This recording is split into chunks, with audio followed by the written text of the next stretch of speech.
योगीराम सुरत कुमार, योगीराम सुरत कुमार, योगीराम सुरत कुमार, जय गुरुराया। ओम अन्नामलै वासाय विद्महे வைகுண்ட ரூபாய தீமகி தன்னோ யோகி ராம் சுரத்குமார் பிரச்சோதயாத். எல்லாமல்ல எம்பெருமான் கலியுகத்திலே கண்கண்ட தெய்வம் அகிலாண்ட கோடி பிரம்மாண்ட நாயகர் பகவான் யோகி ராம் சுரத்குமாருடைய கருணை மழையிலே நனைந்திருக்கக்கூடிய மத அன்பான பக்த பெருமக்களே, அடுத்த ஒரு மணி நேரம் கூட ஆகாது, ஒரு மணி நேரம் உங்களுடைய சிரத்தை ஃபுல்லா அங்கேயே இருக்கணும், கவனம் முழுக்க அங்க இருக்கணும். யார் பக்கத்துல பேசவோ செல் எடுத்து பேசவோ செய்யாதீங்க. இந்த மாதிரி வாய்ப்புகள் வாழ்க்கையில நமக்கு மீண்டும் கிடைக்குமா அப்படின்னா கிடைக்காது. பகவானை பற்றிய நம்முடைய வாழ்வியலுக்கு அவசியமான சில புரிதல்களை சற்சங்கத்தில் பேசுவோம். இன்றைய உலகிலே நம்ம எல்லாருக்கும் இருக்கக்கூடிய ஒரு எண்ணம் என்ன? பக்தியில இருக்கக்கூடிய எல்லாருக்கும் இருக்கக்கூடிய ஒரு எண்ணம் என்ன? எல்லாருக்கும் இருக்கக்கூடிய ஒரு எண்ணம் என்ன? நான் எவ்வளவோ சாமி கும்பிடுறேங்க, என்னெல்லாமோ நான் பண்றேன், பன்னீரெல்லாம் நிறைய வாங்கிட்டு வரேன், பாட்டிலாம் வாங்கிட்டு வரேன், சந்தனம் எல்லாம் வாங்கிட்டு வரேன், பூவெல்லாம் வாங்கிட்டு வரேன். ஆனாலும் இந்த கடவுளுக்கு கண்ணு தெரிய மாட்டேங்குது, இந்த கடவுளுக்கு கண்ணு தெரிய மாட்டேங்குது. நான் எவ்வளவு கஷ்டப்படுறேன், நான் எவ்வளவு துன்பப்படுறேன், எவ்வளவு பிரச்சனைகள்ல தவிக்கிறேன் அப்படிங்கிற எண்ணம் எல்லாருக்கும் இருக்கு இல்லையா? யாருக்காவது இல்லைன்னா கை தூக்குங்க பாப்போம். எனக்கு அப்படிலாம் இல்லைங்க, நான் ரொம்ப சந்தோஷமா இருக்கேன், I am very much happy about பகவான் அப்படிங்கிறது யாராவது கை தூக்குங்க. சும்மா கை தூக்க கூடாது. சரி, சந்தோஷம்.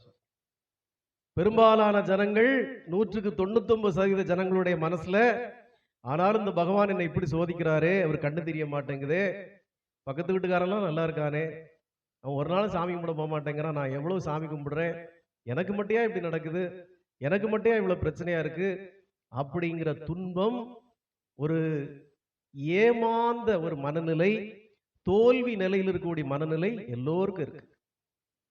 இந்த மனநிலை எப்படிப்பட்ட மனநிலை தெரியுமா? இந்த உலகத்திலேயே மிக மோசமான மனநிலை இதுதாங்கிறத வேதம் சொல்லுது. இந்த உலகத்திலே மிக மோசமான மனநிலை. உங்களுடைய வயிற்றுக்கு ஒரு இன்டைஜஷன் ப்ராப்ளம் இருக்குன்னு வைங்க, எதையோ ஒன்று சாப்பிட்டீங்க, அது உங்க வயிற்றுக்கு ஒத்து வரலன்னா உங்களுக்கு எவ்வளவு சிரமமா இருக்கும் யோசிச்சு பாருங்க. உங்க வயிற்றுக்கு ஒரு இன்டைஜஷன் ப்ராப்ளம் வந்துச்சு, எதையோ ஒன்று சாப்பிட்டீங்க, அது ஜீரணிக்கல, உங்க வயிறும் உங்க உடம்பும் உங்க மனசும் எவ்வளவு துன்பப்படும்.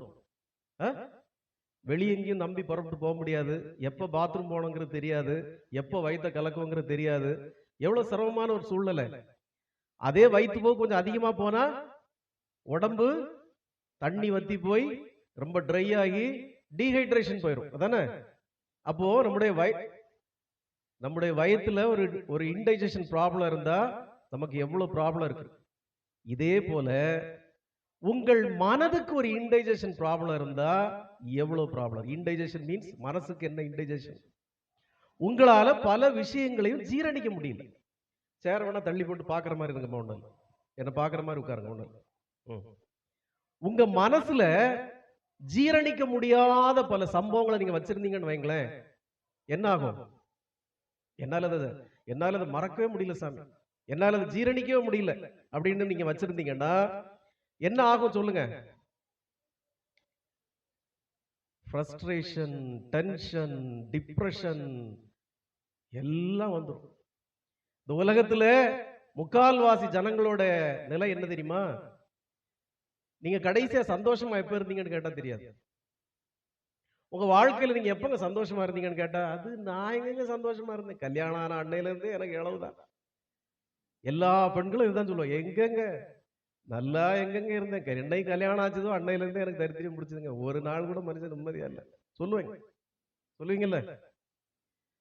கடைசியா எப்போ துன்பமா இருந்தீங்க அப்படின்னு கேட்டா, ஐயா சாமி டெய்லி அதுல தாங்க நான் இருக்கிறேன், நேத்து அப்படி நடந்ததா, முந்தா நாள் அப்படி நடந்ததா, போன வருஷம் இந்த தேதியில இப்படி நடந்ததா, 6 மாசம் இப்படி நடந்ததான்னு லிஸ்ட் போட்டு சொல்லிடுவீங்க நான் எப்போ கடைசியா துன்பமா இருந்தேங்கிறத.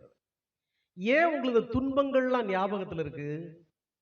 இந்த துன்பங்கள்லாம் ஏன் உங்களுக்கு நல்ல ஞாபகத்துல இருக்கு? நீங்க இன்பமாக இருந்த நாட்கள்லாம் உங்களுக்கு நிறைய மறந்து போயிருது, உண்மைதானே? அப்படிதானே ஸ்ரீபிரியா? நான் கடைசி எப்போ நல்ல சந்தோஷமா இருந்தேன்னு கேட்டா, அது எப்பங்க, அது எந்த வருஷமோ யாருக்கு தெரியும், அதெல்லாம் மறந்து போச்சுங்க. ஏன் இன்பமா இருந்த நாட்கள்லாம் மறந்து போயிருது சொல்லு? ஏன் துன்பமா இருந்த நாட்கள் ஞாபகத்துல இருக்கு சொல்லு? இன்பமாக இருந்த நாளை உங்கள் மனது முழு மனதோடு ஏற்றுக்கொண்டு அதை ஜீரணித்து விடுகிறது. அப்பா, நான் ரொம்ப சந்தோஷமா இருக்கேங்க, நான் ரொம்ப ஹாப்பியா இருக்கேன்.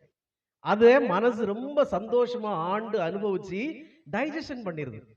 ஆனா உங்கள் கவலைகளை உங்கள் மனசு ஏற்றுக்கொள்ள மறுக்கிறது. அது என்னவோ வேண்டாத புரோட்டாவும் குருமாவும் தின்ன மாதிரி வயிற்றுக்குள்ள கடமட கடமட கடமட கடமட கடமட கடமட உருண்டுகிட்டே கிடக்கு. நீங்க உங்களுடைய தோல்விகளை, துன்பங்களை உங்களோட மனசு இன்டைஜஷன் பண்ணுது, டைஜஷன் பண்ண மாட்டேங்குது. சோ அது ஜீரணிக்காததுனால உங்களுக்கு அது மறக்கவே மாட்டேங்குது, உங்களுக்கு மறக்கவே மாட்டேங்குது. உங்களுடைய மனது உங்களுடைய தோல்விகளை, துன்பங்களை, கஷ்டங்களை, கவலைகளை அது ஜீரணிக்கவே மாட்டேங்குது, அது ஏற்றுக்கொள்ள மாட்டேங்குது உங்களுடைய மனசு. ஆனால் இன்பமாக இருந்த நாட்களை எல்லாம் எளிதாக ஜீரணித்து டிஸ்போஸ் பண்ணிருது. கெட் அவுட், போ, முடிஞ்சது, வேலை முடிஞ்சது, வெளியே போ அப்படி சொல்லிடுது. எப்படி நல்ல உணவுகளை நல்லா சாப்பிட்டு நாளை காலையில் வெளியே போயிருமோ, அதே போல இன்பங்கள் எல்லாம் உடனே நம்மளை விட்டு போயிருது. ஏன்னா மனசு ஏற்றுக்கொள்ளுது அதை. நம்ம வயிறு நல்ல உணவை ஏற்றுக்கொண்டு சத்தமே, நம்ம நல்ல உணவு சாப்பிட்டோம் வயிறு சத்தமே இருக்காது, அது பாட்டுக்கு வேலை செய்யிட்டே இருக்கும். மோசமான உணவு சாப்பிட்டோம்னா என்ன ஆகும்? இருக்க முடியாது, தூங்க முடியாது. நான் கூட சமீபத்தில் ஒரு பெரிய ஹோட்டல்ல சாப்பிட்டுட்டு ராத்திரி 12 மணிக்கு எழும்புறேன். நல்லா தூங்கிட்டு இருந்தேன், ஸ்டார் ஹோட்டல்ல தான் நல்லா தூங்கிட்டு இருந்தேன். திடீர்னு வயிற்றுக்குள்ள சுள்ளு சுள்ளுன்னு வலி, அங்க பிடிச்சி இழுக்குது, இங்க பிடிச்சி இழுக்குது ராத்திரி. அப்படி பெரிய துன்பங்கள் வந்தா, அந்த நோய்கள் வந்தா அதுல இருந்து விடுபடுறதுக்கு ஒரு மந்திரம் இருக்கு, சக்தி வாய்ந்த மந்திரம். அந்த மந்திரத்தை நீங்க விடாம ஜெபிச்சீங்கன்னா உங்களை ஆட்கொண்டு அப்படி கஷ்டப்படுத்துற அந்த வலி உடனே உங்களை விட்டு போகும். இது காஞ்சி மகா பெரியவர் ஸ்ரீ சந்திரசேகரேந்திர சுவாமிகள் அருளிய ஒரு அருமந்திரம். இப்ப மந்திரம் இருக்குன்னா உடனே யாராவது சாமி இந்த மந்திரத்தை எங்களுக்கு சொல்லிதாங்க சாமி ஒரு நாயும் கேட்காது. அவங்களுக்கு எல்லாம் இன்ட்ரெஸ்ட் இல்லை, அதெல்லாம் இன்ட்ரெஸ்ட் இல்லை. அங்க ஒருத்தர். ஆனா அந்த மந்திரத்தை காஞ்சி மகா பெரியவர் அருளினார். அந்த மந்திரத்தை நான் விடாமல் ஜபிச்சதன் மூலம் அடுத்த 1/2 மணி நேரங்கள் என்னுடைய வயிற்று வலி என்ன விட்டு போய் நிம்மதியா தூங்கினேன். பொதுவா அப்படி ஒரு சூழ்நிலை வந்திருந்தா 3 நாளைக்காவது அந்த வயிறு ப்ராப்ளம் இருந்திருக்கும். அந்த ப்ராப்ளம் உடனே நம்மளை விட்டு போயிடுச்சு. அப்போ உங்களுடைய கவலைகளை, துன்பங்களை உங்களுடைய மனது ஒத்துக்கொள்ள மாட்டேங்குது. இத வேதத்துல 2 வகையா பேர் சொல்றாங்க. ஒன்னு துவைதம், இன்னொன்னு அத்வைதம். துவைதம்னா என்ன? உங்க உடம்புக்குள்ள ஒரு ஃபாரின் பாடி போயிட்டு, ஒரு ஃபாரின் பாடின்னா என்னது? நம்ம உடம்பு ஏற்றுக்கொள்ளாத ஒரு ஃபாரின் பாடி உடம்புக்குள்ள போயிட்டுனா துவைதம். அதை நம்ம உடம்பு ஜீரணிக்காது. நம்ம உடம்பு அதை எப்படியாவது வெளியே தள்ள பார்க்கும். ஒண்ணு வாந்தியா வெளியே தள்ள பார்க்கும், இல்ல லூஸ் மோஷன் டிசென்ட்ரியா வெளியே தள்ள பார்க்கும், ஏதோ ஒரு வகையில வெளியே தள்ள பார்க்கும். அது துவைதம், ஃபாரின் பாடி. அத்வைதம்னா என்ன? ஜீரணிச்சிறது. எது போனாலும் அதை டைஜஷன் பண்ணிடுறது, ஜீரணிச்சிறது. இதற்கு பேரு அத்வைதம். நம்முடைய மனது எது வந்தாலும் அதை டைஜஷன் பண்ணிடணும். இப்ப நான் சொல்றேன், உங்களுக்கு புரியுதா இல்ல புரியலையா? நம்மை சுற்றி என்ன நடந்தாலும், எந்த துன்பம் வந்தாலும், என்ன சங்கடங்கள் வந்தாலும், என்ன கவலைகள் வந்தாலும் அதை மனசுக்குள்ளே கொண்டு போக கூடாதுன்னு நான் சொல்றேன். அது மனசுக்குள்ளே கொண்டு போக கூடாது, அதை வெளியே முடிச்சுக்கணும். அது எப்படி சாமி முடியும்? அது எப்படி முடியும்? அன்னைக்கு கூட ஒரு பக்தை கேட்டாங்க, ஏங்க நீங்க எல்லாம் சொல்லுவீங்க சாமி, 50 லட்ச ரூபா கடன் தந்தவங்கிட்ட நாங்க எப்படி சாமி நாங்க சும்மா இருக்க முடியும்? கடன் தந்தவன் விடுவானா? நீங்க சும்மா இருங்க சும்மா இருங்கன்றீங்க, கடன் தந்தவன் எப்படி நம்மளை இருக்க விடுவான்? அது சமாளிக்கணும்ல. ஆனா நான் இப்ப சொல்ல போற சத்சங்கத்தை நீங்க முழுசா புரிஞ்சுக்கிட்டீங்கன்னா இது எதுவுமே நமக்கான பிரச்சனைகள் இல்லைங்கிறத நீங்க புரிஞ்சுக்குவீங்க. இப்ப பாருங்க, ஏன் நாம அத்வைதமா நம்மளுடைய மனசை வச்சிருக்கணும்னா, இப்போ எல்லாரும் நம்ம இருக்கிறோம், நான் பேசுறதை கேட்குறீங்க, உங்களுக்கு நான் பேசுறதை கேட்டாலும் சிந்தனைகள்ல பலவிதமான சிந்தனைகள் ஓடிட்டு இருக்கும். ஒவ்வொருத்தருக்கும் ஒவ்வொரு விதமான சிந்தனைகள் ஓடிட்டு இருக்கும். நான் பேசுறத உங்களுடைய வாழ்க்கையில் உள்ள சம்பவங்களை வச்சு நீங்க கோஆர்டினேட் பண்ணிட்டே இருப்பீங்க, சிங்க்ரனைஸ் பண்ணிட்டு இருப்பீங்க. அதை சொல்றாரோ இதை சொல்றாரோ நினைப்பீங்க. இப்போ இன்றைக்கு ராத்திரி நம்ம எல்லாரும் தூங்குறோங்க, நாம எல்லாரும் தூங்குறோம், நல்லா தூங்குறோம். சில பேர் 11 மணிக்கு தூங்கிடுவீங்க, சிலர் 12 மணிக்கு தூங்குவீங்க, சிலர் விடிய காலம் 2 மணிக்கும் தூங்குற ஆட்கள்லாம் இருக்கு. நான் ராத்திரி ஒரு தூக்கம் வராம ஃபேஸ்புக் பார்த்தேன்னா என்னுடைய நண்பர்கள்ல 1200 பேர் ஆன்லைன்ல இருக்கான்னு காட்டுது. எப்போ? விடியகாலம் 2 மணிக்கு உடைய நண்பர்கள் 1200 பேர் ஆன்லைன்ல இருக்கான்னு காட்டுது. அவ்வளவு ஜனங்க தூங்காம இருக்கு. இப்ப நாம தூங்குறோம் இல்லையா ராத்திரி? அப்போ நமக்கு ஒரு உடம்பு இருக்கா? நமக்கு ஒரு மனசு இருக்கா?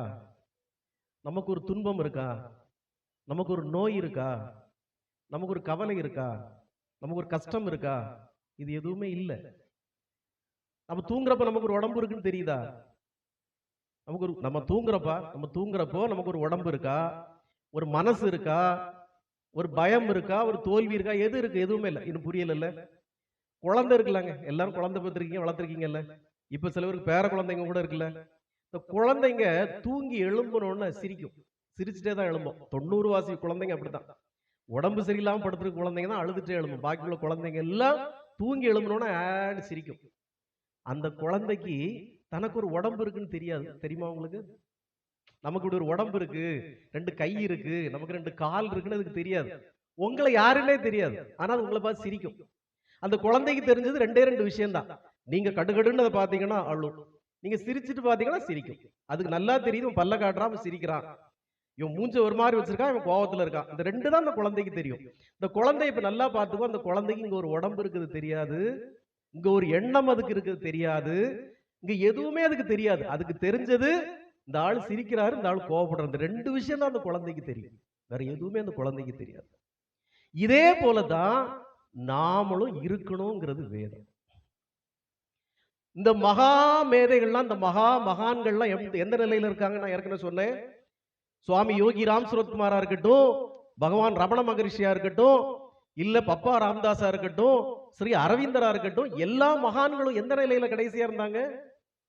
எல்லாவற்றையும் துறந்து இன்ப துன்பம் கவலைகள் கஷ்டங்கள், இந்த பாடி இந்த உடம்பு எல்லாவற்றையும் துறந்து கடைசி அவங்க எந்த நிலையில இருந்தாங்க? ஏன் நம்ம அவங்களை தெய்வமா வணங்குறோம்? எந்த நிலையில இருந்தாங்க? வயிற்றுக்குள்ள குழந்தை என்ன நிலையில இருந்ததோ அந்த நிலையில அவங்க இருந்தாங்க. தாய் சாப்பிட்டா சாப்பிட்டுக்குவாங்க, தாய் சுவாசிச்சா சுவாசிக்குவாங்க. அந்த குழந்தைக்குன்னு ஒரு எண்ணம் கிடையாது, அந்த குழந்தைக்குன்னு ஒரு பேச்சு கிடையாது, அந்த குழந்தைக்குன்னு ஒரு செயல் கிடையாது. எப்படி வயிற்றுக்குள்ளே குழந்தை கருவில இருக்கிறதோ அந்த நிலையில இருந்தாங்க அந்த மகான்கள்லாம். அப்படி நம்மளால இருக்க முடியுமா அப்படின்னா, நாம் அந்த நிலைக்கு போகலாம். போக முடியாதுன்னு ஒண்ணும் கிடையாது. ராமகிருஷ்ண பரமஹம்சர் இருந்தாரு, சாரதா தேவி இருந்தாங்க, எல்லாரும் அந்த நிலையில தான் இருந்தாங்க. ஆனா நாம் அதற்கு முயற்சிக்கணும். எப்படி ஒரு குழந்தைக்கு இங்க ஒரு உடம்பு இருக்கதே தெரியாதோ, இங்க ஒரு மனசு இருக்கதே தெரியாதோ, குழந்தைக்கு ஏதாவது ரிவெஞ்ச் இருக்கா? எங்க அம்மா நேத்து அடிச்சிட்டாங்க, நான் நல்லா அழுதேன், நாளை எங்க அம்மா அவர்கிட்ட கால் எடுத்து ஒரு மிதி மிதிப்பேன். அந்த குழந்தைக்கு தெரியுமா? பச்சை குழந்தைக்கு அதுக்கு ஒரு போட்டி இல்ல, பொறாமை இல்ல, வஞ்சகம் இல்ல, சூது இல்ல, சூழ்ச்சி இல்ல. அந்த குழந்தைக்கு எதுவுமே இல்லை. ஏன்? அதுக்கு ஒரு உடம்பு இருக்குன்னே அதுக்கு தெரியாது. அப்ப நாம இங்க எதெல்லாம் தேவையில்லையோ அதெல்லாம் இருக்குன்னு நம்பி பெருசா நினைக்கிறதுனால தான் நமக்கு இவ்வளவு பிரச்சனைகள். ஏதாவது கொஞ்சமாவது புரியுதா? இங்க எதெல்லாம் நமக்கு இல்லையோ, இங்க எதெல்லாம் நமக்கானது இல்லையோ, இங்க எதெல்லாம் போலியோ, இங்க எதெல்லாம் மாயையோ, அதெல்லாம் எனக்கது எனக்கது என்னது என்னது நினைக்கிறதுனால தான் நமக்கு இவ்வளவு துன்பம், இவ்வளவு ஸ்ட்ரெஸ், இவ்வளவு கவலை. இப்போ நம்ம உடம்பு என்பது நமக்கானதில்லை. உடம்பே நமக்கானதில்லைன்னா நம்முடைய எண்ணங்களும் நமக்கானதில்லை. இங்க நடக்கக்கூடிய செயல்களும் நமக்கானதில்லை. இங்க நடக்கக்கூடிய துன்பங்களும் நமக்கானதில்லை. இங்க நடக்கக்கூடிய இன்பங்களும் நமக்கானதில்லை. நமக்கானதில்லை. அப்போ நாம இந்த பிறவில பிராப்தம் இருக்கிறதுனால பகவானை நாம கண்டறிந்திருக்கிறோம், உணர்ந்திருக்கிறோம். பகவானை மட்டும் தான் நீங்க பற்றி பிடிக்கணும். அது ஒண்ணுதான் நிஜம். பகவானை எப்படி பற்றி பிடிக்கிறது? பகவானை எல்லாரும் நாங்களும் சாமி கும்பிடுறோம், சாமி நாங்களும் வரோம், சனிக்கிழமை நீங்க கூப்பிடுறீங்க, எல்லாம் திட்டுவீங்க, அதனால வந்துடுறோம், பயந்து வந்துடுறோம், பாத பூஜை எல்லாம் செய்யறோம். அப்படி இல்ல, அப்படி இல்ல. பகவானை எப்படி நீங்க ஆராதிக்கணும்னா, வர அடுத்து பொங்கல் வரப்போகுது, ஜனவரி 14, 15 பொங்கல் வரப்போகுது, தை 1ஆம் தேதி. உங்க வீட்டுல ஒரு குழந்தை இருக்குன்னு வைப்பேன், விஜயாக்கு சீக்கிரம் வரப்போகுது. ஒரு குழந்தை, பச்சை குழந்தை இருக்கு. அந்த குழந்தைக்கு நீங்க அழகா ஒரு சின்ன முண்டு, ஒரு வேட்டி, அதுக்கு அழகா கட்டி குளிப்பாட்டி பொட்டெல்லாம் வச்சு வாக்கண்ணான்னு கையை பிடிச்சி அப்படியே கூட்டிட்டு போய் பொங்கல் பொங்குற இடத்துல விட்டுருக்கீங்க. பொங்கல் எல்லாம் முடிஞ்சு பூஜை எல்லாம் முடிஞ்சு அடுத்து பொங்கல் சாப்பிடுவோமா, இதுல உட்காருன்னு சொல்லி ஒரு அழுக்கான இடத்த காட்டுறீங்க. அந்த குழந்தைல உட்காராது, அந்த குழந்தை உட்காராது, அழுக்கா இருக்குன்னு சொல்லும். நீங்க அழகா வெள்ளை வேஷ்டி கட்டி விட்டுருக்கீங்கல்ல, அந்த இடத்துல அந்த குழந்தைய உட்காரு பொங்கல் சாப்பிடுவோம், அந்த குழந்தை உட்காராது, அழுக்கா இருக்குன்னு சொல்லும். இதே மாதிரிதான் பகவான். அழுக்கடைந்த எண்ணங்களில் பகவான் குடியிருக்க மாட்டார். அழுக்கு நிரம்பி இருக்கிற உங்களுடைய மனதில் பகவான் குடியிருக்க மாட்டார். ஏன்? மனதில் என்ன அழுக்கு? போட்டி, பொறாமை, வஞ்சகம், சூது, இதெல்லாம் அழுக்கு, மனசுல அழுக்கு. இவ்வளவு எவ்வளோ தூரம் இந்த யோகி ராமசுரத்மா நாம பிரச்சார குடியிலுக்கு போகாம தடுத்துடலான்னு பார்த்தோமே, வெண்ணை சனிக்கிழமை அங்கே போயிட்டாலே. இன்னும் யார் யாரெல்லாம் போயிருக்கான்னு தெரியல. நாளை காலையில் வீடியோ முதல்ல பார்க்கணும் யூடியூப்ல. யாரெல்லாம் போயிருக்கா, யாரெல்லாம் அங்கே வந்திருக்கான்னு பார்த்துடணும் நாளை காலையில் என்கிறதே சில பேர் குறிக்கோளா வச்சுக்கிட்டு இருப்பாங்க. நாளை காலையில் பார்க்கணும் முதல்ல அந்த வீடியோவை. இவா போயிருக்காளா, அவ போயிருக்காளா, போகாம இருக்கு எவ்வளவு ஊசி எல்லாம் போட்டு பார்த்தோம். ஆனாலும் ஊசி வேலை செய்யல போல் இருக்க, போயிட்டாலே திருப்பியும் அப்படிங்கிறதுல பல பேர் குறிக்கோளா இருப்பாங்க. வஞ்சகம், நயவஞ்சகம், சூது, சூழ்ச்சி, இதெல்லாம் இறைவன் குடியிருக்கும் இடமல்ல, பிசாசுகள் குடியிருக்கிற இடம், சாத்தான்கள் குடியிருக்கிற இடம். ஒரு நாள் விமோசனம் கிடையாது. இன்னைக்கு ஏதோ வீட்டுல எக்ஸ்ட்ரா 2 பேர் 3 பேர் சம்பாதிக்கிறதுனால சந்தோஷமா இருக்கு நினைக்காத. அது நிலை இல்ல, இது நிலை இல்ல. சூது, வாது, வஞ்சகம், சூழ்ச்சி இருக்கிற இடத்துல பகவான் இருக்கவே மாட்டார், இருக்கவே மாட்டார்.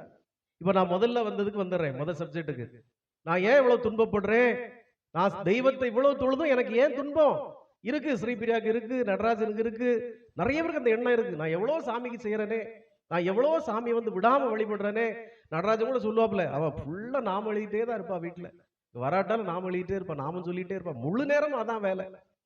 ஏன் எனக்கு இவ்வளவு துன்பம், ஏன் என் வீட்டுல இவ்வளவு பிரச்சனை, ஏன் என் குழந்தைக்கு இப்படி ஒரு நோய் வந்தது, ஏன் எனக்கு இப்படி ஒரு நோய் வந்தது, நான் அப்படி ஒரு பாவம் செய்யலையே இந்த பிறவியில, நான் ஒரு துன்பம் ஒருத்தருக்கு ஒரு பாவம் செய்யலையே, நான் ஒருத்தருக்கு ஒரு துன்பம் செய்யலையே, நல்லது தானே செய்திருக்கேன் நிறைய, அவங்களுக்கு நல்லது செய்தேன், இவங்களுக்கு நல்லது செய்தேன், ஆனாலும் எனக்கு ஏன் இப்படி ஒரு கொடிய நோய் வந்தது. எல்லாருக்கும் அந்த எண்ணம் இருக்கு. நமக்கு வராட்டாலும் பக்கத்துல இருக்கவங்களுக்கு வந்தப்ப அந்த எண்ணம் நமக்கு வருது. இவளுக்கு ஏங்க வந்தது, இவனுக்கு ஏங்க வந்தது, எவ்வளவு பாவங்க அது, எவ்வளவு நல்லவங்க, ஏன் வந்தது அப்படின்னா வேதம் இதுக்கு 3 காரணங்களை சொல்லுகிறது. ஏன் நான் நல்லவனா தான் இருக்கேன் இந்த பிறவியில, ஆனா எனக்கு ஏன் இவ்வளவு கஷ்டம், எனக்கு ஏன் இவ்வளவு கவலை, எனக்கு ஏன் இவ்வளவு துன்பம் அப்படின்னா அதுக்கு 3 காரணங்களை நம்ம வேதம் சொல்லுது. ஒண்ணு எல்லாருக்கும் தெரிஞ்ச கர்ம வினை, இன்னும் ஒண்ணு பகவானின் திருவிளையாடல், இன்னும் ஒண்ணு சோதனை. இத 3 கட்டமா பிரிச்சுக்கலாம். ஒண்ணு பூர்வ ஜென்ம கர்ம வினை, அதை அனுபவிச்சுதான் ஆகணும். இன்னும் ஒண்ணு, நான் இப்போ இறைவனை நான் வழிபடுறேனே, விடாம ஜபிக்கிறனே, நான் விடாம அவரே கதின்னு இருக்கிறனே குருஜி, நீங்க சொன்ன மாதிரி அவருடைய சரண்டர் ஆயிட்டனே, எனக்கு ஏன் துன்பம்னா அவர் அப்பதான் ஸ்டார்ட் பண்ணுவார், அவருக்கு திருவிழாடல அப்பதான் ஸ்டார்ட் பண்ணுவார். சோதனை. உன் மனசு எங்கேயாவது மாறுதா, வேடிக்கைக்கு தான் வந்திருக்கிறியா, அப்ப கடவுளுக்கு தெரியாதா சாமின்னா தெரியும், ஆனாலும் உன்னை சோதித்து பார்த்து தான் அவர் ஆட்கொள்வார். இந்த 3 விஷயங்கள் இருக்கு. இப்ப நீங்க நல்லா புரிஞ்சுக்கணும். எல்லாரும் என்ன பாருங்க, நான் நல்லா தானே இருந்தேன் இந்த வாழ்க்கையில, நான் நல்லா தானே இருக்கேன், நான் யாருக்கும் துன்பம் செய்யலையே, நான் யாருக்கும் பாவம் செய்யலையே, ஆனா ஏன் இப்படி துன்பப்படுறேன் அப்படின்னா உங்களுக்கு புரியுற மாதிரி ஒரு விளக்கம் சொல்றேங்க. நீங்க உங்களை அறியாம ஒரு கஞ்சா செடியை வளர்த்துட்டீங்க. நீங்க பிராயத்துல இளமையா இருக்கிறது ஒரு கஞ்சா செடியை வச்சுட்டீங்க. அந்த கஞ்சா செடி வளர்ந்து மரமாயி நிக்குதுங்க. இப்ப திடீர்னு உங்களுக்கு ஞானோதயம் வந்துட்டு, ஐயோ இது வந்து நான் வெயிலபிள் கேஸுங்க, குடிச்சா பெரிய பிரச்சனை ஆயிரும், நான் இது சமூகத்துக்கு ஒரு தீங்கு செய்யறேன், இந்த கஞ்சா குடிச்சிட்டு பயலுகெல்லாம் சமூகத்துல நிறைய விரோதம் பண்றானுங்க, நான் தப்பா செய்துட்டேங்க அப்படின்னு சொல்லி நீங்க மனசு மாறிட்டீங்க. நீங்க மனசு மாறிட்டீங்க. நீங்க மனசு மாறிட்டீங்கிறதுனால இப்ப இந்த கஞ்சா செடி மாமரமா மாறிடுமா, இல்ல பலாப்பழ மரமா மாறிடுமா? அது கஞ்சா மரமா தான் இருக்கும். அப்ப நீங்க இந்த பிறவியில நீங்க திருந்திட்டாலும் நீங்க செய்த கர்மவினை மாறாது. நீங்க வச்ச மரம் அதனுடைய தன்மையை மாத்தாது. நீங்க விதைச்ச விதை, நல்லா புரிஞ்சுக்கோங்க, நீங்க விதைச்ச விதை அதுதான் முளைக்கும். இப்ப நீங்க மனசு மாறிட்டீங்க, அது கடவுளுக்கு பிரச்சனை இல்லை. ஆனா நீங்க போட்ட விதை இருக்கே, அது மோசமான விதை, அது இப்ப வளர்ந்து நிக்குது. என்ன செய்ய முடியும், அனுபவிச்சுதான் ஆகணும். அப்போ இந்த கஞ்சா செடியை போலதான் நாம விதைத்த விதைகளும். உங்களுக்கு இன்னும் புரியுற மாதிரி ஒரு விளக்கம் சொல்றேங்க. கேரளால பல இடங்கள்ல துரியோதனன் கோயில் இருக்கு தெரியுமா, துரியோதனனை கும்பிடுறவங்க இருக்கிறாங்க, துரியோதனனை கும்பிடுறவங்க இருக்கிறாங்க. தமிழ்ல B.R. பந்துலுன்னு நினைக்கிறேன், அப்படி ஒரு டைரக்டர் இருந்தார், சினிமா டைரக்டர் B.R. பந்துலு. ஒரு படத்தை எடுத்துட்டாருங்க, ஒரு நடிகரை வச்சு, பெரிய நடிகரை வச்சு, கர்ணன் ஒரு படத்தை எடுத்துட்டாரு. தமிழ் சினிமாவோட கலாச்சாரம் என்ன, அந்த படத்துல யாரு ஹீரோவோ அவங்களுக்கு ஒரு முக்கியத்துவம் கொடுக்கிறது, நல்ல விதமா எடுக்கிறது. இந்த கர்ணன் படம் நான் சின்ன பையனா இருக்கச்சுல நானும் பார்த்தேன், எனக்கும் இதே எண்ணம் தான் வந்தது. இந்த கிருஷ்ணர் விளங்காத ஆளுங்க, இந்த கிருஷ்ணர் மோசமான ஆள், அவன் எவ்வளவு பாவம் சிவாஜி கணேசன், அவனை போட்டு இந்த பாடுபடுத்தி கடைசி கொண்டு விட்டாரு. இந்த கிருஷ்ணன் படுக்காளி போய் எனக்கு அந்த எண்ணம் வந்தது. ஏன்னா அந்த சினிமால சிவாஜி கணேசனுக்கு முக்கியத்துவம் கொடுத்திருப்பாங்க. கர்ணன்கிற கதாபாரத்துக்கு ரொம்ப முக்கியத்துவம் கொடுத்திருப்பாங்க. உண்மையிலே கர்ணன் அவ்வளவு நல்லவனா? மகாபாரதத்துல கர்ணன் அவ்வளவு நல்லவனா? கிடையாது. நல்லவன் தான். ஆனா அவன் செஞ்சோற்று கடன் தீர்க்க சேராத இடம் சேர்ந்திருந்தான் கர்ணன். இப்ப கர்ணனுடைய பின்னணி நீங்க தெரிஞ்சுக்கணும். கர்ணன் தன்னுடைய நண்பனுக்காக எல்லாவற்றையும் இழந்தான். துரியோதனனுக்காக எல்லாவற்றையும் இழந்தான். தன்னுடைய வாழ்க்கையை, தன்னுடைய திறமையை, தன்னுடைய எல்லாவற்றையும் துரியோதனனுக்காக இழந்தான். ஆனா துரியோதனை அவனை அப்படி வைக்கல, நண்பனா வைக்கல. துரியோதனனுக்கு நல்லா தெரியும், பஞ்ச பாண்டவர்கள்ல அர்ஜுனனை ஜெயிக்கணும்னா கர்ணன் தான் சரியான ஆள். கர்ணனை விட்டால் அர்ஜுனனை ஜெயிக்க முடியாது. சுயநலத்தோட கர்ணனை வச்சிருந்தான் துரியோதனை. நீ ஒருத்தன் ஒரு நண்பனுக்காக எல்லாவற்றையும் இழந்து நண்பான் நிக்கிறான்.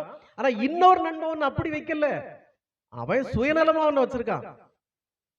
துரியோதனுடைய மனைவியும் கர்ணனும் ஒரு வாட்டி தாயத்து விளையாடிட்டு இருப்பாங்க, பாண்டி விளையாடிட்டு இருப்பான்னு வச்சுக்க.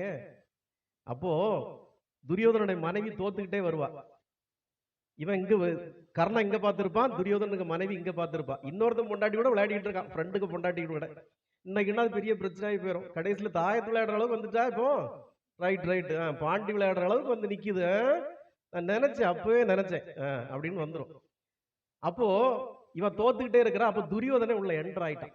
இதை அவ பார்த்துட்டான். பார்த்தோன்னே கணவன் வந்துட்டான்னு சொல்லி எழும்புறா.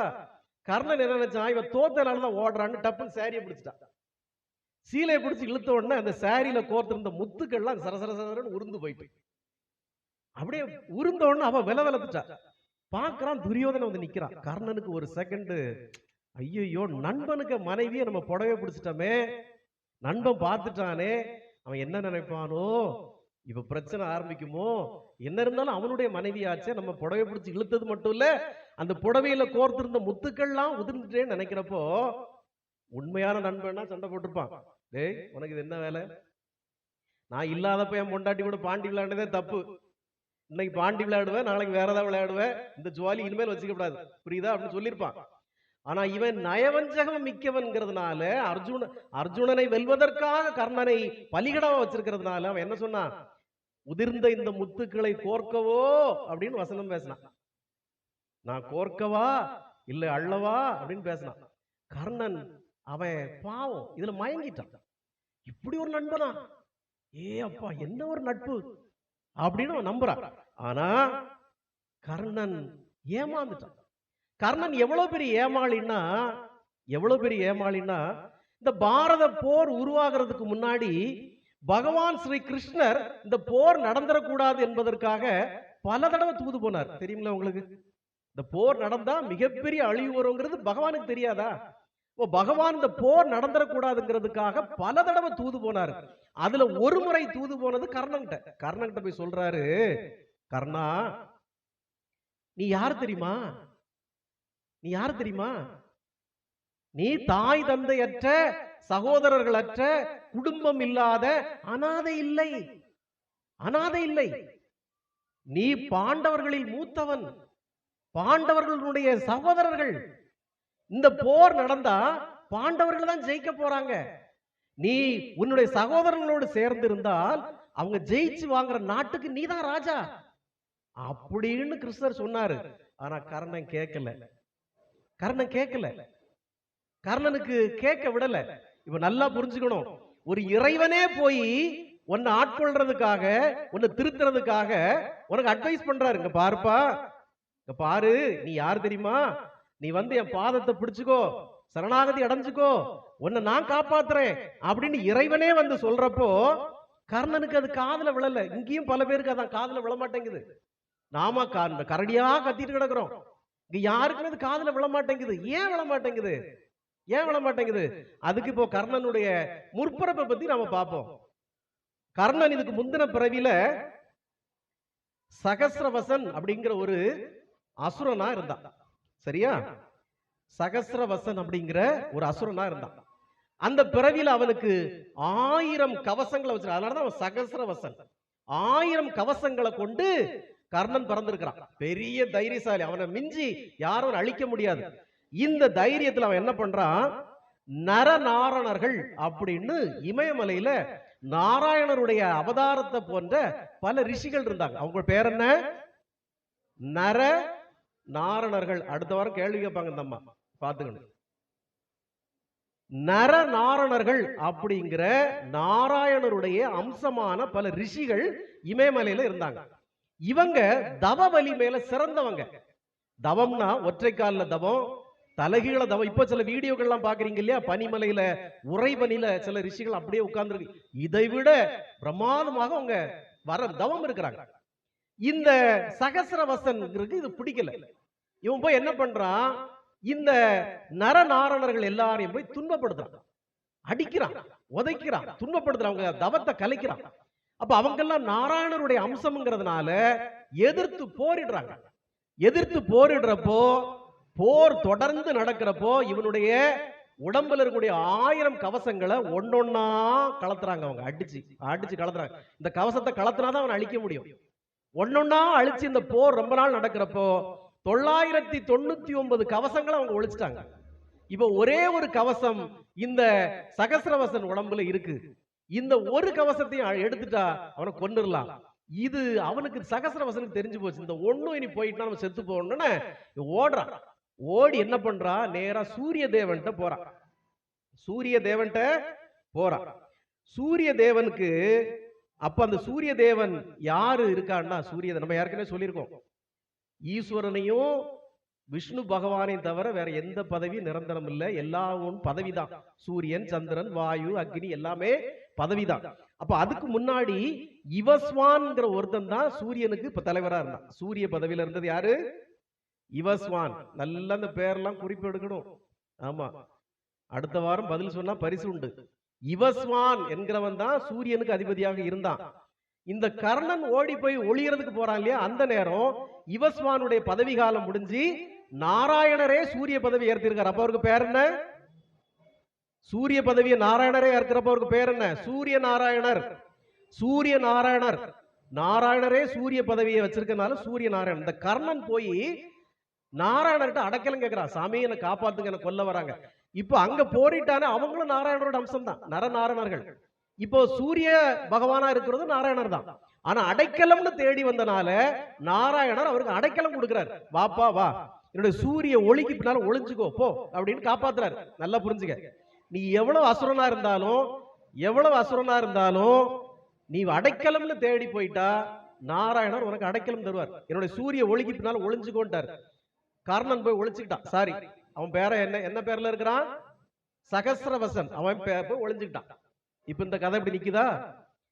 பிற்காலத்துல வியாபார யுகத்துல குந்தி தேவி வரம் கேட்கிறா, எனக்கு குழந்தை வரம் வேணும்னு கேட்கிறா. அப்போ அதே சூரிய நாராயணர் தன் பின்னால ஒளிஞ்ச அந்த சகசிரவசனை கர்ணனாக குழந்தையாக கொடுக்கிறார் குந்தி தேவிக்கு. இப்போ அடுத்த பிறப்புல கர்ணன் எங்க இருந்து வரான், சூரிய பகவான் இருந்து வரான். சரியா, இப்ப நீ நல்லா புரிஞ்சுக்க, அவன் எவ்வளவு கொடுமையானவனாக இருந்தாலும், முற்பிறவில அவன் எவ்வளவு பெரிய பாவியாக இருந்தாலும், அவ்வளவு முனிவர்களையும் ரிஷிகளையும் அடிச்சு தொல்லை பண்ண பாவம் இருந்தாலும், இப்ப அவன் எங்க இருந்து வரான், சூரிய நாராயணன் இருந்து வரதுனால அவனுக்கு இந்த பிறவில நிறைய நல்ல குணம் இருக்கு. என்ன குணம்லாம் இருக்கு அவனுக்கு, தான தர்மம் பண்றது, கேட்டதை இல்லைன்னு கொடுக்க நல்ல ஒரு குணங்கள்லாம் அவன்கிட்ட இருக்கு. ஆனாலும் செய்த வினை போகுமா, போகாது. சரி, அது ரெண்டாவது வருவோம். இப்ப குந்தி தேவிக்கு அவனை மகனா கொடுத்துட்டார். குந்தி தேவிக்கு கர்ணன் எப்படி பிறந்தான், குந்தி தேவிக்கு கர்ணன் எப்படி பிறந்தான், எல்லாரும் போலதான் பிறந்திருப்பான் சாமி, வஜயனா வழியா பிறந்திருப்பான், இதுல என்ன பெரிய புதுசு அப்படின்னு கேட்கறீங்க, அப்படிதானே? இல்ல, குந்தி தேவியின் காது வழியாக கர்ணன் பிறந்தான். காது வழியாக பிறந்ததால் அவனுக்கு கர்ணன் என்கிற பெயர். காது வழியாக பிறந்ததால் கர்ணன். இப்ப நம்ம டாக்டர்லாம் இங்க இருக்கிறாங்க, காது வழியா எப்படிங்க பிறக்கும், ஏங்க சொன்னாலும் ஒரு நியாயம் வேண்டாமாங்க, ஏங்க இதெல்லாம் ஒரு கதைன்னு சொல்றீங்க. நாங்க எத்தனை வருஷம் அனாட்டமி படிச்சிருக்கோம், பிசியாலஜி படிச்சிருக்கோம், மைக்ரோ பயாலஜி படிச்சிருக்கோம். காது வழியா குழந்தை பிறந்தது எல்லாம் how it is possible தோணும்ல. ஆனா நாம டெஸ்ட் டியூப்ல குழந்தை உருவாகுதுன்னா நம்புவோம். டெஸ்ட் டியூப்ல கண்ணாடி குடுவையில குழந்தை உருவாகுதுன்னா நம்ம நம்புவோம். ஏன்னா விஞ்ஞானம், சயின்ஸுங்க. காது வழியா எப்படிங்க குழந்தை பிறக்கும் அப்படின்னு நம்ம நம்புவோம். அப்படி டெஸ்ட் டியூப்ல குழந்தை பிறக்குன்னா நம்ம நம்புவோம். அப்படிதானே? ஏங்க குழந்தை பிறக்கிறதுக்கு ஒரே ஒரு ஓட்டை தானங்க உண்டு அப்படின்னு நம்புறீங்க. ஏன் வயித்தை கிழிச்சிட்டு குழந்தை பிறக்கலையா? சிசேரியன் பண்ணி குழந்தை எடுக்கலையா? அப்ப இந்த ஓட்ட வழியாவும் பிறக்கலாம், இந்த ஓட்ட வழியாவும் பிறக்கலாம்ல. இப்போ இங்கே 2 ஆப்ஷன் ஆகி போச்சு. இது காது. இன்னொன்னு இருக்கு. குந்தி தேவிக்கு குழந்தை பிறந்த உடனே காந்தாரி வயித்தோட போட்டு அடிச்சா. ஐயோ ஐயோ ஐயோ ஐயோ, எனக்கு குழந்தை பிறக்கலையே, அவளுக்கு குழந்தை பிறந்துடுதே, நேக்கு பிறக்கலையேன்னு அவளுக்கு ஒரே கஷ்டம், வயித்தோட போட்டு அடிக்கிறா. இந்த படுபாவி கண்ணு தெரியாத குருடனுக்கு வாழ்க்கப்பட்டா நானும் கண்ணை கட்டி எல்லாம் வாழ்றேனே, எனக்கு குழந்தை பிறக்கல, அவளுக்கு பிறந்துருச்சு அப்படின்னு அழுகிறா. இவ வயித்த போட்டு அடிச்ச பலன் அவளுக்கு ஒரு பெரிய மாமிச பிண்டம் வந்து பிறந்தது. என்ன பிறந்தது? காந்தாரிக்கு குழந்தை இல்ல, ஆனா ஒரு பெரிய மாமிச பிண்டம் வயத்துல உருவாகி பெரிய கட்டின்னு வச்சுக்க. இப்ப லேட்டஸ்டா பிறகுல பெரிய கட்டி 2 கிலோ 3 கிலோல ஒரு பெரிய கட்டி வயத்துல இருந்து அது பிறக்குது. பிறந்த உடனே ஐயோ இப்படி ஒரு பெரிய மாமிச பிண்டம் பிறந்துட்டேன்னு கவலையில் இருக்கிறார். அப்போ வியாச பகவான் வரார். வியாச பகவான்கிட்ட இவ காந்தாரி முறையிடுறா. பகவானே, என்ன கொடுமை இது, எனக்கு குழந்தை வேணும், ஆனா இப்படி பெரிய மாமிச பிண்டம் வந்து பிறந்து கிடக்கே, நான் என்ன செய்வேன் அப்படிங்கிறார். வியாச பகவான் சொல்றாரு, உனக்கு குழந்தை பாக்கியத்துக்கு வாய்ப்பு இல்ல, வேண்டாம் காந்தாரி, நீ மனசை மாத்தி. இல்ல, எனக்கு குழந்தை வேணும். இன்னைக்கு பல பேர் அப்படித்தான் நிக்கிறாங்க, எனக்கு ஒத்த கால், எனக்கு குழந்தை வேணும். அது என்னன்னு எனக்கு குழந்தை வேணும். வியாச பகவான் சொல்றாரு, உனக்கு இதை நான் குழந்தையா மாத்தி தந்துட முடியும், ஆனா இந்த குழந்தைகள் உலகத்தையே அழிக்கும். குழந்தைகள் உலகத்தையே அழிக்கும், பாத்துக்கோ. உடனே நம்ம ஊர்ல இருக்கிற தாய்மார் மாதிரி தான், அது என்ன அழிச்சிட்டு போட்டு எனக்கு பிள்ளை வேணும். இப்படிதான் இன்னைக்கு பல பேரும் அசுரனை பிள்ளையா வித்து வச்சிருக்காங்க. ரோட்ல ஆளுகள் போக முடியல, எங்கேயும் நடமாட முடியல, அவ்வளவு அம்புட்டு போயில அசுரனா வந்து பிறந்து கிடக்கானுங்க. இதே தாய் இப்ப இருக்க தாய்மார் தான் அன்னைக்கு காந்தாரிக்கு, என் புள்ள அசுரனா இருக்கட்டும், உலகத்தை அழிக்கட்டும், எனக்கு என்ன, எனக்கு புள்ள வேணும் சாமி, புள்ளைய கொடுங்க அப்படின்னு. வியாச பகவான் அதை 100 துண்டுகளாக வெட்டி மண் குடுவையில போட்டு நெய்யும் இன்ன பிற மூலிகைகளையும் போட்டு அடைச்சு வச்சுட்டார். அந்த ஒவ்வொரு குடுவையில இருந்து தான் இந்த சண்டாள பயிலுக்கு பிறந்தானுங்க. யாரு? துரியோதனார்கள் அவ்வளோரும் பிறந்தாங்க. இது வரலாறு. இந்த மண்பாண்டத்துல இருந்து பிறந்ததுதான் இப்ப டெஸ்ட் டியூப்ல இருந்து பிறக்குது. டெஸ்ட் டியூப்ல பிறக்குது முக்காவாசி இப்படித்தான்.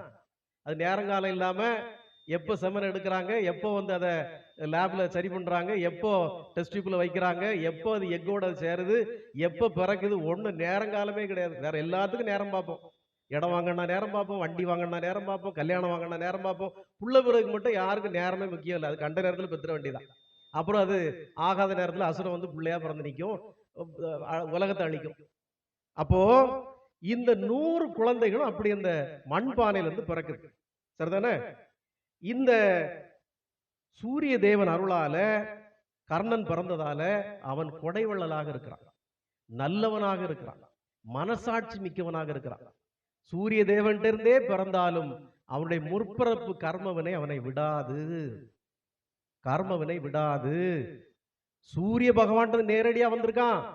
உத்தமியாம் அவளுக்கு மகனாக பிறந்திருக்கிறான், பாண்டவர்களுக்கு அண்ணனாக பிறந்திருக்கிறான், கிருஷ்ணருடைய சமகாலத்துல வாழ்றான். ஆனாலும் பூர்வ ஜென்ம வினை அவனை விடாது. அவன் என்னெல்லாம் பாடுபட்டான். தக்க நேரத்துல தன்னுடைய குருநாதர் சாபமிட்டார். உனக்கு சரியான நேரத்துல என்னுடைய கற்ற கலைகள்லாம் அவனுக்கு மறந்து போகும்னு சாபமிட்டார். போர்க்களத்துல அவனுடைய தேர் முக்கியமான கட்டத்துல குழில விழுந்து சிக்கிக்குது. ஒவ்வொரு பானமும் விடுப்போ தடைகளாக ஏற்படுது. பாத்துக்கோ கர்மவினை எப்படி இருக்குன்னு. இப்ப நீங்க எல்லாம் வருத்தப்படுறீங்க, ஏன் சாமி எனக்கு இவ்வளவு பிரச்சனை, நான் என்ன பாவம் செய்தேன். கர்ணன் அப்படி நினைக்கலாம் இல்லையா, நான் என்ன பாவம் செய்தேன், நல்லதுதானே செய்தேன், நண்பனுக்கு நல்லதுதானே செய்தேன், நான் வேற எந்த பாவமும் செய்யலையே, என் குருநாதரை தொடையில தானே படுக்க வச்சிருந்தேன், அவரை வண்டு கடிக்க வந்தப்போ என் தொடையில தானே கடிச்சு நான் வலிய சகிச்சுக்கிட்டேன், நான் நல்லதுதானே செய்தேன், ஏன் குருநாதர் சாபமிட்டாருன்னா பூர்வ ஜென்ம வினை கர்ணனை துரத்துது. கர்ணன் தோல்வி மேல தோல்வி அடைகிறான் வாழ்க்கையில. எதனால? பூர்வ ஜென்ம கர்ம வினை, பூர்வ ஜென்ம கர்ம வினை. நாம எல்லாரும் வருத்தப்படுறோமே, நான் சாமியே கும்பிடுறேன், பகவானே விடாம வழிபடுறேன், நாமத்தை எழுதுறேன், இந்த ஆள் வேற லேசு லேசா ஆசை காட்டுற 4 நோட்டு எழுதிருந்தா 100 ரூபாங்கிறாரு, அதுக்கு வேண்டியாவது எழுதுறேன், என் வீட்டுக்காரர் ரூபாய் எல்லாம் வாங்க மாட்டா, ஃப்ரீ தான் அப்படின்னாலும் எனக்கு ஏன் இவ்வளவு கஷ்டமா இருக்கு, எனக்கு ஏன் இவ்வளவு துன்பமா இருக்கு அப்படின்னா நீங்க போன பிறவியில செய்த வினை. நீங்க இந்த பிறவியில நாகர்கோயில்ல பிறந்துட்டீங்க, போன பிறவியில சைனால பிறந்திருப்பீங்க. நண்டு, நத்தை, பூச்சி, பூரா, பாம்பு ஒண்ணு விடாம பிடிச்சு கொண்டு தின்றுப்பீங்க. புரியுதா? எலி, ஆமை, ஊர்வன, பரப்பன, ஓடுறது, சாடுறது, ஓடுறது, போடுறது எல்லாத்தையும் இப்படி தின்றுப்பீங்க. அந்த கர்மவினை இப்ப உங்களை விடாம துரத்துது. அதுதான் இங்க இருந்து பிராண்டுது. தவளையை தின்றுப்பேன்னு நினைக்கிறேன். அது இங்க இருந்து தொண்டையில இருந்து பிராண்டிட்டு இருக்கு, பிராண்டிட்டு இருக்கு. அப்போ எப்பிறப்பில் நாம செய்த துன்பமோ, எப்பிறப்பில் நாம செய்த பாவமோ இந்த பிறப்பில விடாம நம்மளை துரத்துது. அதான உண்மை. நான் ஏற்கனவே சொன்ன மாதிரி, நீ கஞ்சா செடிக்கு விதை போட்டுட்டு இங்க வந்துட்ட, இப்ப நீ திருந்திட்ட, நல்லவன் தான். ஆனா மரம் வளர்ந்து நிக்குதே, நீ போட்ட விதெல்லாம் வளர்ந்து நிக்குது. அதை நீ மிஞ்சி எப்படி போக முடியும்? எங்க ஓட முடியும்? நீ வளர்த்த மரம் தானே. அப்போ இந்த பிறவியில பகவான் உன்னுடைய பக்தியை பார்த்து, உன்னுடைய சரணாகதியை பார்த்து, உன்னுடைய மனம் திருந்துதலை பார்த்து, உன்னுடைய நல்ல மனசை பார்த்து இப்படி ஒரு வாய்ப்பை தந்திருக்கார். சரிம்மா, ரைட்டு, போட்டோம், நடந்ததெல்லாம் போட்டோம், சரக்கல் விலைக்கு போ, என்னுடைய திருவடிகளை நான் நீட்டி தந்திருக்கேன், போய் பாத பூஜையை பண்ணு, என்னுடைய திருமேனி அங்க வச்சிருக்கேன், அபிஷேகத்தை பண்ணு, இதை நீ மனதார செய்ய செய்ய செய்ய செய்ய உன்னுடைய பாவங்களை நான் குறைக்கிறேன். எப்படி கர்ணனுக்கு புத்திமதி சொன்னாரோ, கர்ணா நான் சொல்றதை கேட்டுக்கோ, எல்லா துன்பங்களும் விடுபட்டுலாம், நாட்டுக்கே ராஜா ஆக்குறேன்னாரு. எவன் கேட்டான்? கேட்கலையே. இங்கேயும் அடியேன் மூலமா பகவான் சொல்றாரு, உன்னை நல்லாக்கி வைக்கிறேன், நான் சொல்றதை கேளுங்கிறாரு. இன்னைக்கு இருக்க கூட்டம் அடுத்த வாரம் இருக்காது. நடுவுல வேற இது 19ஆம் தேதி அமாவாசை வருதுன்னு நினைக்கிறேன். அமாவாசைக்கு பாரு பாதி ஜனம் இருக்காது. ஆமா, அதாவது அவர் என்ன காப்பாத்துறது, நாங்க அவரை காப்பாத்துறோம், அவர் என்ன எங்களை காப்பாத்துறது அப்படின்னு எல்லாருக்கும் ஞானம் வந்துடும். அன்பானவர்களே, இந்த கலியுகத்தில் நாம் முப்பிறவில் என்ன பாவம் செய்தோமோ அதை தொலைப்பதற்கு, அவ்வளவு கஷ்டங்களிலிருந்து நம்மளை காப்பாற்றுவதற்கு கலியுகத்திலே கண்கண்ட தெய்வம் பகவான் யோகி ராம் சுரத்குமார் நமக்கு ஒரு நல்ல வாய்ப்பை அருளி இருக்கிறார். போன பிறவில கஞ்சா செடியை வச்சுட்டோம் சாமி, தப்புதான். இந்த பிறவில நாங்க ஒரு மாமரத்தை வச்சுட்டு போறோம், இந்த பிறவில நாங்க ஒரு பலாமரத்தை வச்சுட்டு போறோம், இந்த பிறவில நாங்க ஒரு தேவதாருவை நட்டுட்டு போறோம். அடுத்த பிறப்பிலாவது எங்களுக்கு ஒரு மாம்பழம் சாப்பிடலாம்ல, அடுத்த பிறப்பிலாவது எங்களுக்கு ஒரு பலாப்பழம் சாப்பிடலாம்ல சாமி. போதும் சாமி, அது போதும்.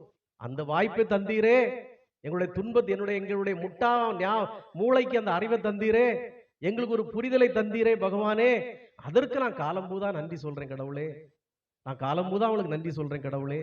அப்படிங்கிற ஒரு எண்ணம் உங்கள் மனதுக்குள்ளே வர வேண்டும். இந்த எண்ணம் வர வேண்டுமானால் நீங்கள் சத்சங்கங்களை கேட்க வேண்டும்ங்கிறது வேதங்கள். இப்போ இந்த சத்சங்கத்தை கேட்டதுனால தானே கொஞ்சமாவது நமக்கு, ஓ இதுதான் காரணமா, நான் தொடர்ந்து இறைவனை வழிபட்டும், நான் தொடர்ந்து பகவானுக்கு பணிவிடைகள் செய்தும், தொடர்ந்து அழகான பாட்டெல்லாம் பாடி, குருஜி பாடுறமா நானும் ராகத்தோட பாடல்கள் எல்லாம் பாடியும் என்னுடைய கர்மவினை அகலன்னா, குருஜி சொல்ற மாதிரி போன பிறகு ஏதோ கஞ்சா செடியை நட்டுட்டு வந்திருக்கேன் நினைக்கிறேன். அது பிறகு ஒரே போதையா இருக்கு சாமி, நான் 5 மணி நேரம் உறங்கிட்டு அப்புறம் வரேங்க, விடுங்க எனக்கு தூக்கமா வருது. ஆமா, பாத பூஜையம் தான், இப்ப அபிஷேகம் தான், தூங்கிட்டு பிறகு வரேங்க, கஞ்சா அடிச்ச மாதிரியே இருக்கு அப்படின்னு எல்லாரும் கஞ்சா செடி நட்டதோட பலன் இந்த ஜென்மத்துல. உண்மையா இல்லையா? உண்மையா இல்லையா? அப்போ இப்பிறப்பிலே நாம் எப்பிறப்பிலோ செய்த சின்ன புண்ணியம், கஞ்சா செடிக்கு பக்கத்துல ஒரு சின்ன துளசி செடி நட்டிருப்போம்னு நினைக்கிறேன். இல்ல தெரியாம அதுக்கு உரம் போட்டதுல இருந்து அதுல ஒரு விதை விழுந்து ஒரு துளசி செடி லேசா முளைச்சிருக்கோம்னு நினைக்கிறேன். இந்த பாக்கியத்தை பகவான் நமக்கு அருள் இருக்கிறார். எல்லாம் வல்ல எம்பெருமான், கலியுகத்திலே கண்கண்ட தெய்வம் பகவான் யோகி ராம் சுரத்குமார் நம்மை ஆட்கொள்ள துடிக்கிறார். நம்ம எப்படியாவது எல்லோரையும் ஆட்கொள்ள வேண்டும். இந்த குழந்தைங்களெல்லாம் நம்ம ஆட்கொள்ள வேண்டும். இந்த குழந்தைங்களெல்லாம் நம்ம கையை பிடிச்சிக்கணும். இந்த குழந்தைங்களெல்லாம் நான் அரவணைச்சிக்கணும். என்னுடைய பெரிய அங்கியை எடுத்து இந்த குழந்தைகளெல்லாம் நான் காப்பாற்றணும் அப்படின்னு என்னுடைய தந்தை பகவான் யோகி ராம் சுரத்குமார் துடிக்கிறார். நாம தான் போயா கலவனுக்கு வேற மூலன் சும்மா அவரோட அரவணைக்கிறார் அப்படி நாம விலகி ஓடுறோம். என் தந்தை எப்போதும் நமக்கு நல்லது செய்யவே துடிக்கிறார். எப்போதும் நம்ம அரவணைக்கவே அவர் நினைக்கிறார். இந்த குழந்தைங்க சிவகுமாருக்கு பேச்ச கேட்டாவது வந்துடாதா? இந்த குழந்தைங்க சிவகுமாருடைய வாயின் மூலமாக நான் ஒரு கருத்தை சொல்கிறேன், இதை கேட்டாவது திருந்தி விடாதா? இந்த சிவகுமாருடைய பேச்சை கேட்டாவது இங்கே வந்து விடாதான்னு பகவான் யோகி ராம் சுரத்குமார் எப்போதும் உங்களை ஆட்கொள்ள துடிக்கிறார். என் இறைவன், என் கலியுகத்திலே கண்கண்ட தெய்வம் ஒரு கணம் கூட உங்களுக்கு தீமைகள் செய்ய விட மாட்டார். அவர் உங்களிடம் எதிர்பார்ப்பது பரிசுத்தமான பக்தி. என்ன நடந்தாலும் ஏற்றுக்கொள்ற மனப்பக்குவம். இதுவும் என் தந்தையினுடைய பரிசுதான், நான் ஏற்றுக்கொள்வேன், நான் அனுபவிப்பேன். என் தந்தை எனக்கு எது செய்தாலும் அது நன்மைக்காகவே இருக்கும். ஒருபொழுதும் என் தந்தை எனக்கு தீங்கு செய்ய விடமாட்டார். இது வலியை நான் பொறுத்துக் கொள்வேன், இந்த துன்பத்தையும் நான் தாங்கிக் கொள்வேன். இதன் மூலமாக எனக்கு மரணமே சம்பவித்தாலும் மீண்டும் நான் பகவானுடைய குழந்தையாக பிறப்பேன். இப்பிறப்பிலே நான் அனுபவிக்காத இன்பங்களை எல்லாம் என் தந்தை அடுத்த ஜென்மத்திலே எனக்கு தருவார் என்கிற பரிபூரண நம்பிக்கையோடு பகவானுடைய பாதத்தை நீங்கள் விடாமல் பற்றி கொண்டீர்களானால் அடுத்த பிறப்பாவது நமக்கு பாக்கியம் நிறைந்த, பலன் நிறைந்த, அழகு நிறைந்த, இன்பம் நிறைந்த சத்தியம் பகவானே உத்தரவிட்டார். ஒரு மிகப்பெரிய புண்ணிய பிறவியாக இருக்கும். இந்த போலி வாழ்க்கையிலே மயங்கி விடாதீர்கள். இதுவே நிரந்தரம் என நம்பி விடாதீர்கள். இந்த பாழும் வாழ்க்கையிலே தங்கி விடாதீர்கள். எனது அன்பானவர்களே, நமக்கு இன்னும் பெரிய வாழ்க்கை இருக்கிறது. நமக்கு இன்னும் ஒரு பேருலகம் இருக்கிறது. நம்முடைய வாழ்க்கை ஜொலிக்க போகிறது. அது இப்பதான் இருக்கணும்னு கட்டாயம் இல்லை. நாம் இப்போது நாம் செய்ய வேண்டிய கடமை அவருக்கான திருப்பணி, அவருக்கான சேவைகள், அவருக்கான நாமத்தை பாடுவது, அவரை பற்றிய சிந்தனைகளை, பேச்சுக்களை கேட்பது. அது ஒன்றே இந்த ஜென்மத்தின் கடமை என நாம் நினைக்க வேண்டும். இந்த பலன் நமக்கு அடுத்த ஜென்மம் அல்ல, இந்த ஜென்மத்திலே கூட நம்முடைய சந்ததிகளை வாழ வைக்கும், நம்முடைய குழந்தைகளை வாழ வைக்கும், நம்முடைய பேர குழந்தைகளை வாழ வைக்கும். நமக்காக நாம் செய்ய வேண்டாம். நம்முடைய சந்ததிகள் தலைப்பதற்காக, நம்முடைய குலம் தலைப்பதற்காக, நம்முடைய குடும்பங்கள், நம்முடைய குழந்தைகள் வாழ்வாங்கு வாழ்வதற்காக இந்த சேவையை நாம் தியாகமாகவாவது செய்ய வேண்டும். நமக்காக இல்லாவிட்டாலும் நாம் பிறருக்காக செய்யும் போது இதனுடைய பலன் அதிகம். நாளைக்கு நமக்கு யாருன்னே தெரியாத பேரப்புள்ள பிறக்க போகுது, அதுக்கு வேண்டி நாம செய்யற பலன் அதிகம். நாம செய்துட்டு போக வேண்டிய முக்கியமான விஷயம் புண்ணியத்தை சேர்த்துட்டு போறது, புண்ணியத்தை சேர்த்துட்டு போறதுதான்.